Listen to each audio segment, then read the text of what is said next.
All right, Johnny. We need a stick. We do. You be poking me in the eye with it. All right. Well, here we are again. Welcome to Two Beards in the Bible. I'm John Swano. I'm Dave Tenney. And we are on the farm today at Dave's house. Yep. If you hear some chickens in the background, then so be it. It's comforting. It's a comforting sound in the background. It isn't as comforting at like 4:30 in the morning when they're crowing. But hey. All right. So last time we left off speaking about Jairus' daughter and the invalid woman who had touched the hem of Jesus' garment, and that entire account. And we're going to pick up today in Matthew 9, starting at verse 27, where Jesus heals a blind man. I think he heals two blind men. Yeah.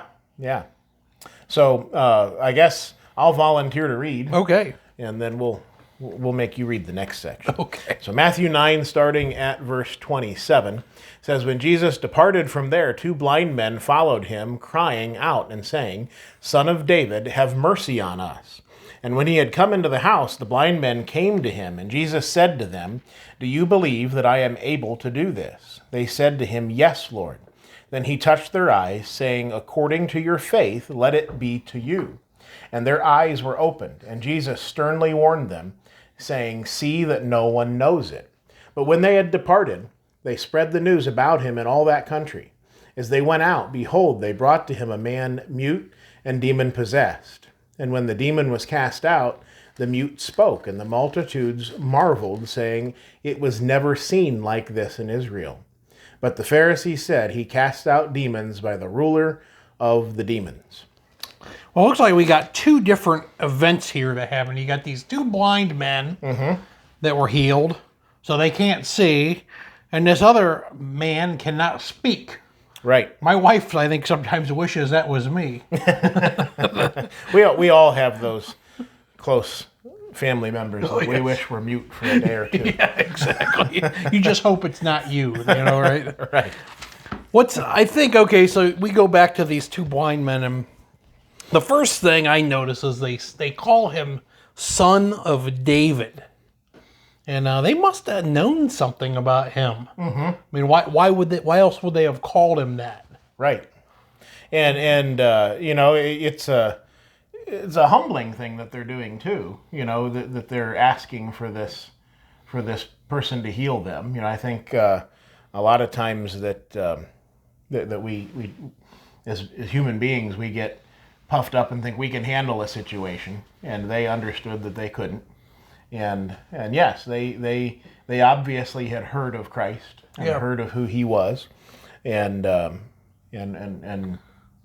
humbled themselves and asked. Yeah, this is still early in Jesus' ministry, but I think there are people that are seeing that this man Jesus may be the Christ. And they're calling him. They understand the lineage where he's supposed to come from, and they're seeing that whole thing. Yeah, and even when you see among how the powers that be at that time kind of rejected Christ, and even if we think back to the last episode about Jairus, he was kind of a big deal.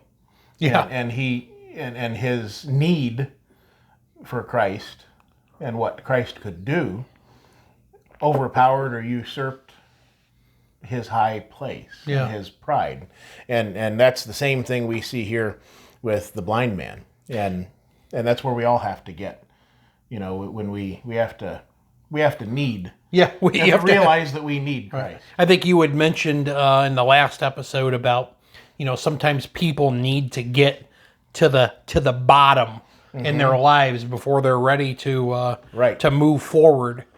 And I know, I mean that was pretty much where I was at. Maybe I wasn't quite at the bottom. Right, but you have to get to a place, and it's the same thing. And maybe we mentioned this before. If we repeat ourselves, forgive us. But it's the same thing with someone who's maybe struggling with alcoholism. You've got to first understand you've got a problem. Yeah. And then you can tackle it. And And it's the same thing in our spiritual lives. You know, if we think we've got it handled, Yeah. and we think that we can take care of things, then we're mistaken. Yeah.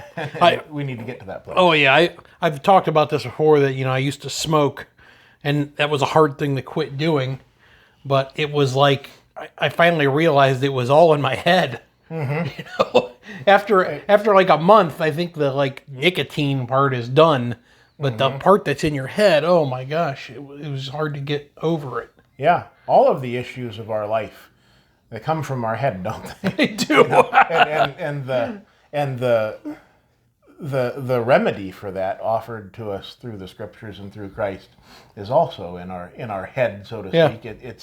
It's in our consciousness and our understanding and our ability to be humble and understand the need for Christ and His Word. Just like quitting anything that we have that we're doing that's against the will of God, we've got to make a decision to do that. Until you make that decision, you might as well just forget about it. Right, and this, what does Jesus ask these before He heals them? I find this interesting.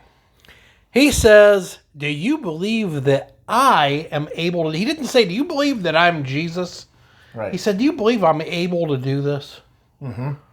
I find that just kind of interesting. He wasn't. You don't believe. He didn't ask him. Do you believe that I'm the Christ and all these things? Mm-hmm. He just said, "Hey, do you think I can do this?" Right. Right. And we see that over and over in the scriptures where our faith comes in. Mm-hmm. Our faith is what, and how do we gain faith? Faith comes by hearing. Hearing by the word of God. Yep. And, at this time, I believe that's what, Romans 10:17? Exactly. Yeah. So. And at this time, of course, they didn't have the entire written word that we have. Christ, the New Testament was not a thing yet. Yeah. Yep. So it was in the future. Right. And so yes, these people hearing the things that they had about Christ, they increased in their faith of Him, and so He pins it down on their faith. And one of the things that I'm reminded of is I'm reminded of like these faith healers today. Yeah, and I've seen that in person to where they turn it around and they say, well, it's because you don't believe, that they can't heal. And that sort of brings me around to this. But the difference is that Christ healed them and they were whole. Yes. At that moment. And it wasn't that their belief was the thing that was going to heal them. It was still Jesus that was going to believe them. That was going to heal them. Yeah. But the belief was something that He asked about, which kind of points to their heart. Yeah. He does say there, He says, "According to your faith, let it be to you." Mm-hmm. So, I think in this instance, their belief had something to do with it. So, mm-hmm. I guess that shows their heart. Right. But Jesus didn't need them to believe to do it. Right, yeah. Exactly. Right. And that's where there's the deviation, one of the many deviations between this situation and what we see of people today that say that they can heal. Yeah. That's a whole nother story into itself. So and I don't know if this is the first time, because I'm not sure what we've studied before at this point, but Jesus tells them, He says, "See that no one knows about it." Mm-hmm. And, He must have been, it seems like He wanted to work kind of undercover. Yeah. Well, if you think of, the, He had stuff to do yet. Yeah. And if He was constantly bombarded with people chasing Him around, and we'll get into it later on in later episodes, one of the things that people were following Him around for was because He was feeding them. Yeah. He was feeding them, physical food. And that's they were like using Him as a meal ticket. They thought there was a free lunch. Right. But there is no free lunch. And it wasn't that they had, that they were even had faith. They were just, hey, this guy's feeding me. Yeah, he's feeding me. This filled me up. That felt good. Yeah. Maybe this will just continue on forever. Right. Yeah, so of course, they don't do what Jesus told them. They spread the news about him, and I guess it's understandable. Somebody does something so it's hard. From our perspective, perhaps we're like, if Jesus told me to do something, I'd do it. Yeah. And so maybe we can be a little bit hard on them in our minds. But you imagine the joy that they had. Oh yeah, these people absolutely. that were healed, and wanting to tell everybody. We get excited about all sorts of things. Oh yeah, and can't wait to tell our friends about it. So they spread the news throughout the gospel. So now we've got the second account of this mute man, starting in verse 32. And somebody brought him this guy who was a mute and demon possessed. So that's not good. Demon possession is not a thing anymore. Right. Although it seems, you see some of the things that people do. I believe, I'm trying to think, there was some anniversary surrounding Jeffrey Dahmer, I think, recently. Oh. And, you would think you see that guy's life. No, it wasn't. I watched this YouTube video called it's a Weird History. You ever watch that? I think I have a time or two, yeah. They have these ones where it's like a timeline, and it goes through all the news events in a year. Okay. And what it was they just did 1992. Oh. Finally, a year I can really remember. And it was the whole Jeffrey Dahmer. But you think about some of the evil things that man did, and you would think that guy was demon possessed to do this. Right. Yeah, and we see people that certainly act as such. Yeah. From time, and some people actually enjoy pretending that they are. Yeah. I mean, let's think of Halloween for one thing, but then when you go on beyond that, there are those that I know people that I'm pretty certain believe that they're witches. Yeah, I've met a few of those. Right. And so there's some kind of mystique with these things of Satan. Yeah. And people tend to try to emulate that. And that doesn't make sense to me in my mind. Yeah.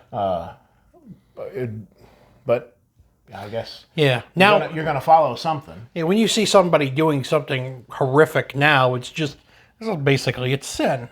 Somebody's really gotten deep into horrible sin in their life, and it's not necessarily demon possession. And it comes down to maybe a seared conscience.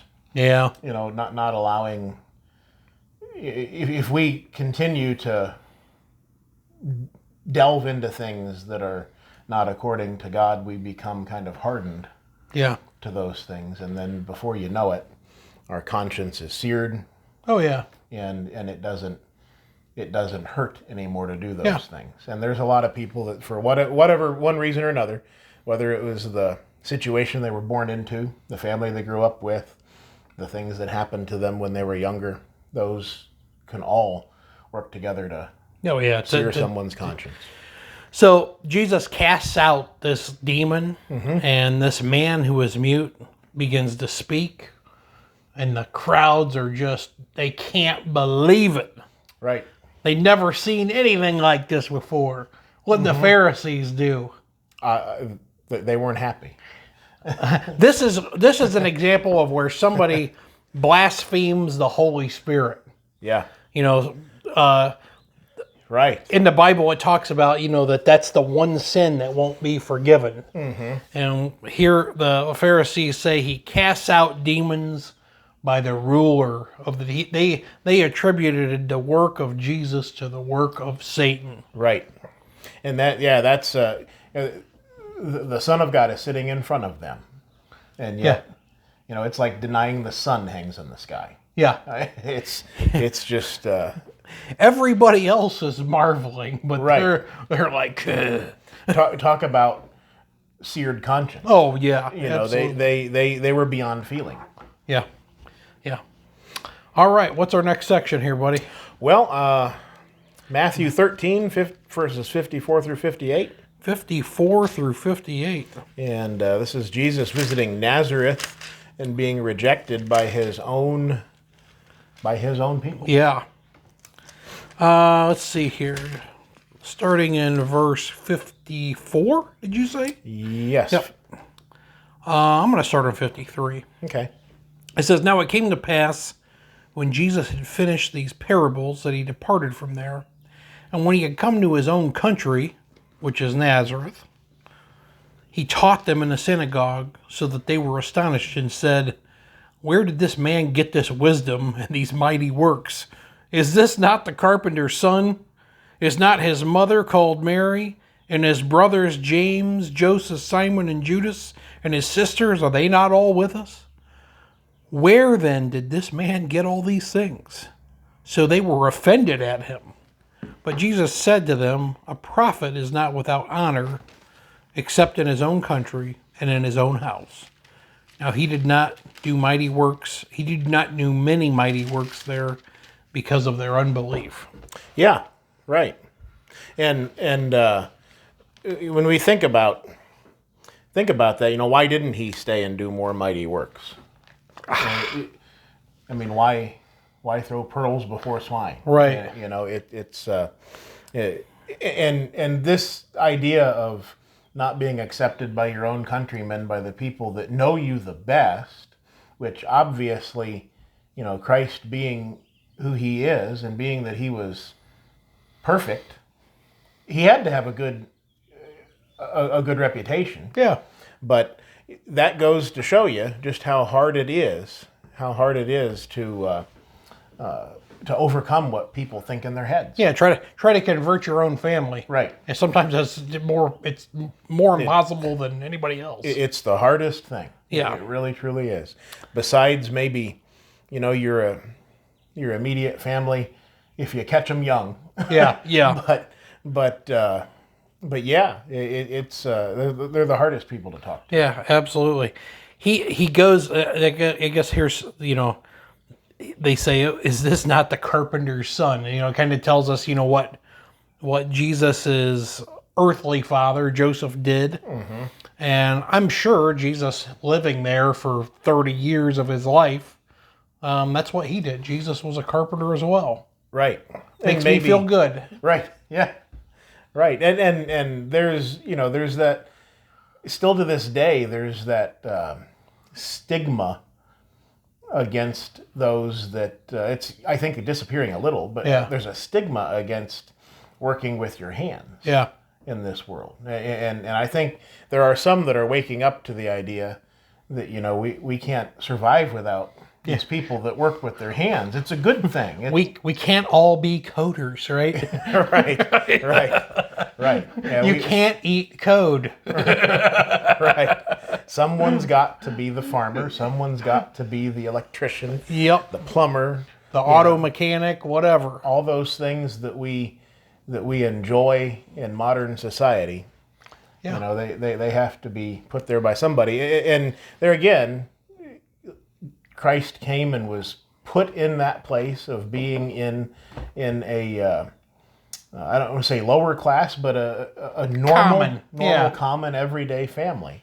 And yet you still have those detractors that were around him that kind of look down and say, well, nothing good can, and it's even said of him that nothing good can come from Nazareth. Yeah, that's a little podunk place.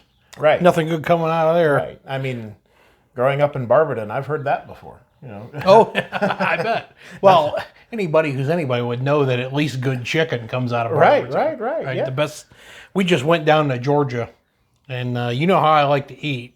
Well, we went. I sampled some Southern fried chicken, and I'll tell you what, it's good. But it don't hold a candle to Barberton chicken. Right. That's just me. Yeah.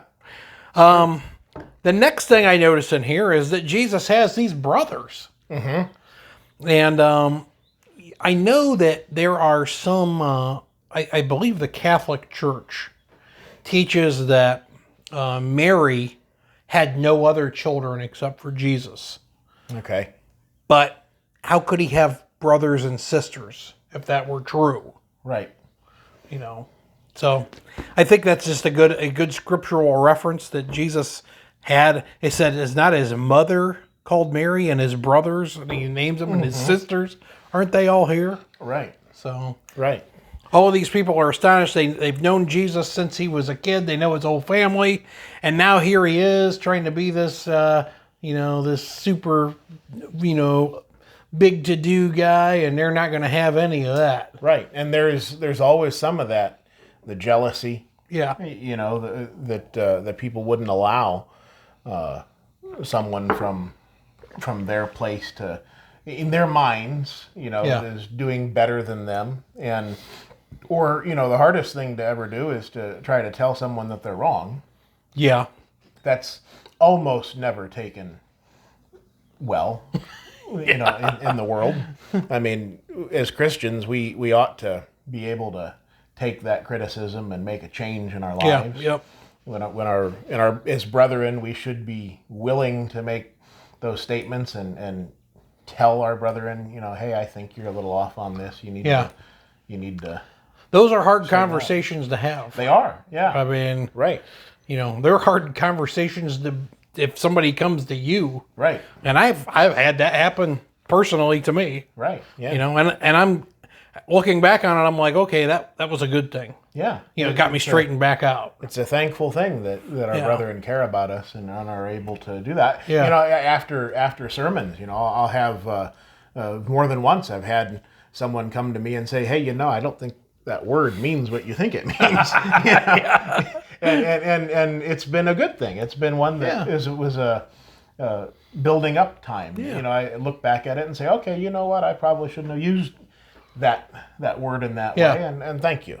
And that is hard. And I've often said that, from the time that I was young, that my first job was mowing lawns for the neighbor ladies, and hey, me too. And so I kind of worked on my own there. Yep. And then as I got a little older, I got to work at a driving school, but they turned me loose and let me go out and teach kids how to drive. I didn't have anybody directly over me, and then I owned a driving school, and so I'm kind of think to myself that I'm kind of ruined for like a regular job, but I could, I'd have to work at it to be a subordinate of someone directly. It's not easy to be told do this, do that. Right. Especially if you've not been in that situation. And I think a lot of the people that we're talking about here, they're used to Jesus and his brothers and his family were down here. We're up here. Yeah, and now here he is. That he says, where then did this man get all these things? Right. And they were offended at him. So these things that he was saying are not something that you would expect out of a carpenter's son. Right. Yeah. So Jesus talks about this, that a prophet not being with honor in his own, and of course you could see that in your own life. I think that's why a lot of times people move. Mm-hmm. They move away from their hometown just because, right. They can kind of start fresh somewhere else. Right. And everybody doesn't know the thing that they did in high school or the nickname they had or whatever. Right. Yeah, you can, and Christ being Christ, like I said, he had to have, we just have to come to the conclusion that he had to have had the best possible example that he set as a child. Oh yeah, and as a young man.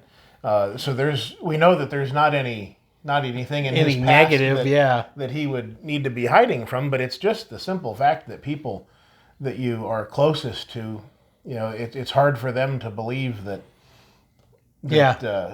you have anything more than, as far as knowledge or anything than they have. Yeah, exactly. It's pride. Exactly. It is pride. And he says he didn't do many mighty, but he obviously did some mighty works. Mm-hmm. He did some things. Right. But, but he kind of didn't do a whole lot and he left. Right. All right. So what's our next? I think we probably got enough time to do one more. We're at 24 minutes. Okay. We don't like going too long because, we know listening to us may make your ears tired. But if you're on YouTube, you have to look at us. Yeah, and that's even worse. 25 minutes is probably enough. Yeah. Matthew 9. Okay, back to Matthew 9. Starting at verse 35 and then through the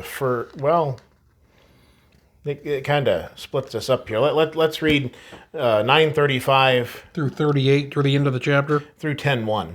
Oh, 10:1. Okay. Yeah, and then we'll move on with 10:5 and 11:1. In the next episode. Cool. So Matthew 9 at verse 35 says, Then Jesus went about all the cities and villages, teaching in their synagogues, preaching the gospel of the kingdom, and healing every sickness and every disease among the people. But when he saw the multitudes, he was moved with compassion for them, because they were weary and scattered like sheep having no shepherd. Then he said to his disciples, The harvest is truly plentiful, but the laborers are few. Therefore pray the Lord of this harvest to send out laborers into his harvest. And when he had called his 12 disciples to him, he gave them power over unclean spirits to cast them out and to heal all kinds of sickness and all kinds of disease. Okay. So Jesus, he leaves Nazareth and he goes out into all these different cities and villages, and he's teaching in different places and preaching, and he's talking about the kingdom, right? The kingdom that hadn't been established yet. Right. But it was at what? It was at hand, right? The kingdom was at hand. And he's healing different people, and he makes this big statement about the harvest being plentiful. Is that Right. still true today? Yes, it is. Yes. It may not seem like it sometimes in where we live, Yeah. but yes, and I'm encouraged. This is maybe one of the few good things about social media, is that you can see, and I'm friends with preachers in other countries and so on, and I can see that there are people in places that are in a very desperate place, and they are seeking the Lord, and they're being obedient to the gospel. The harvest is truly plenty, and there are people right here in the United States that are also desperate and in need of that rock, that foundation, that hope. Especially coming out of 2020 with the COVID and everything. There's all kinds of need for hope, and so there are people there. The harvest is plentiful, but as we look, the same thing is still true today. The workers are few. Yeah. I think part of the problem was, in modern society is, people, there's a lot of people who just are not spiritually minded. Right. And, we've talked about this before, but, there's nothing there's no job you're going to get or thing you're going to buy that's ever going to bring happiness. At least happiness is going to last for more than a short period of time to your life. Mm-hmm. There's nothing. There's no thing in this world that's going to do that. Or person. Yeah. It's like teenagers when they fall in love and they think, oh man, this is, they have this, I don't know what you call it, this romantic idea of how things are. Right. But, it doesn't last forever. Right. That feeling goes away after, and then you're back with, okay. Yeah. Even our wives can tell you that, give us enough time and we'll disappoint them one way. Oh, yeah. So, any human being, given enough time, will fall short. Yeah. And the idea is that, through spiritual things, through setting your mind on spiritual things rather than material things, you'll actually find, I don't know if you'll find happiness, but you'll find contentment. Yeah. And that's really way better than happiness. Yeah. Yeah, to be happy with what you have. Yeah. Yep. Yeah. And you're right. Yeah, no matter what you do, I washed the cars the other day, and I'm just the truck too? No. It's still got a load in the back of it. Oh, okay. But no, I washed the cars. It's a beautiful day, and so I washed the cars. But in a couple days it'll rain, and it's going to be messy again. Yeah. So that no matter what, all the things that you buy, the houses that we buy and build, they fall apart. They do. And they do. There's nothing permanent, except the Lord. Yeah. And if we are, If we got our minds right, that's where we're Yeah. going to be. What we're going to be concentrating on, yeah, and we're going to be. You're going to be way happier doing that. absolutely. Yeah, and as the scriptures tell us, that this peace that passes all understanding, Yeah. and that's true. I mean, the more that I study and read, and I'm not trying to put myself up on a pedestal, but just honestly, I think you probably can echo this, that the more you look into the scriptures and the more that you study and read and the more your faith grows, the more peace you have and the less you worry about Yeah. if a meteorite comes down and It is what burns it us is. up, then Yeah. right. To live is Christ, to die is gain. Maybe I shouldn't say this, but I do say this quite often.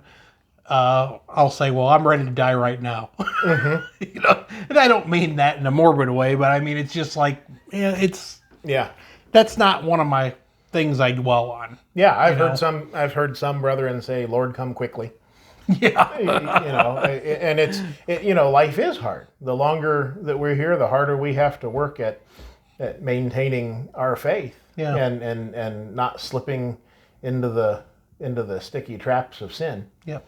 And so, Well, John, I guess we better we'll wrap stop this up. talking. So, thank you for joining in with us today. We're going to kind of pick up, kind of in that same place, probably next time, and just talk a little bit further about this, the 12 being instructed to go out into that harvest that was so plentiful. So, we'll see you next time. Thanks for joining in, and tell your friends about us. Yeah. Thanks. Take care.